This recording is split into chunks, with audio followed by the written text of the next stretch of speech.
Okay guys, so today what we're going to talk about are dictionary entries. Whenever you see a dictionary entry for a word, you're usually going to see the pronunciation, and you're also going to see the part of speech. You're going to be able to see that when you see an N, it means it's a noun. Sometimes when you see like ADJ, that means it's an adjective. If you saw V, then that would mean it's a verb. And so you have to think about the part of speech and how it's used in the sentence. You're also going to see maybe several different definitions, and those are going to be shown with a 1, 2, 3, 4, and so on. Okay, and so let's start with, like, for instance, the word cabin. When you look at the definition of cabin, it can mean that it's a small, simple house. It says cabins are often built of rough boards or logs. Our family rented a cabin on the lake.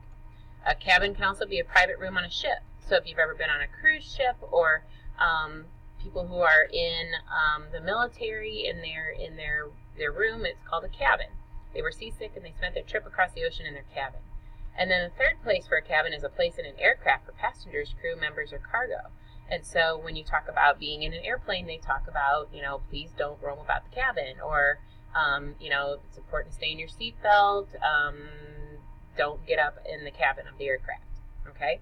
So there's 3 different definitions here for cabin, and so you need to think about how it's used in a sentence. So here, the pilot greeted everyone in the cabin. Well, since they said the word pilot, I know that it's a place in the aircraft for passengers, so that has to be definition 3. Here it says the boat captain returned to his cabin for the evening. Well, since they're on a boat, obviously that would be definition 2. And then it says, I saw smoke coming from the chimney of the old cabin. Well, here, when they talked about it being a small, simple house built of rough boards or logs, that made me think that must be definition 1 that they're talking about, okay? So you always have to look at each definition carefully and to see which one fits best with the meaning, okay? Today what we're going to do is you're going to have around the room, hang on one second, around the room today, you're going to have, sorry about that, you're going to have some little cards around the room that, first of all, it says what task card number it is, so task card 13. It says, read the sentence, select the definition that best defines the underlined word. Here it says, the faint sound of thunder in the distance was not loud enough to awaken the sleeping family. Well, down here, there's 2 definitions for faint. One of them is an adjective, meaning that it's small in size, sound, taste, or smell, or touch. Okay, so if I have a faint smell of smoke, it's a small smell. Okay, but then the other one is a verb, because we know when people faint, they lose consciousness and they pass out.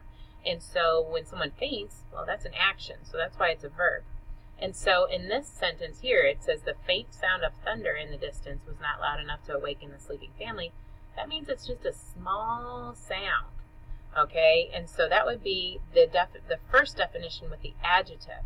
And so when you're determining which definition fits for the word in the sentence, you're going to have to say here, it's the first definition, adjective, small in size, sound, taste, smell, or touch, okay?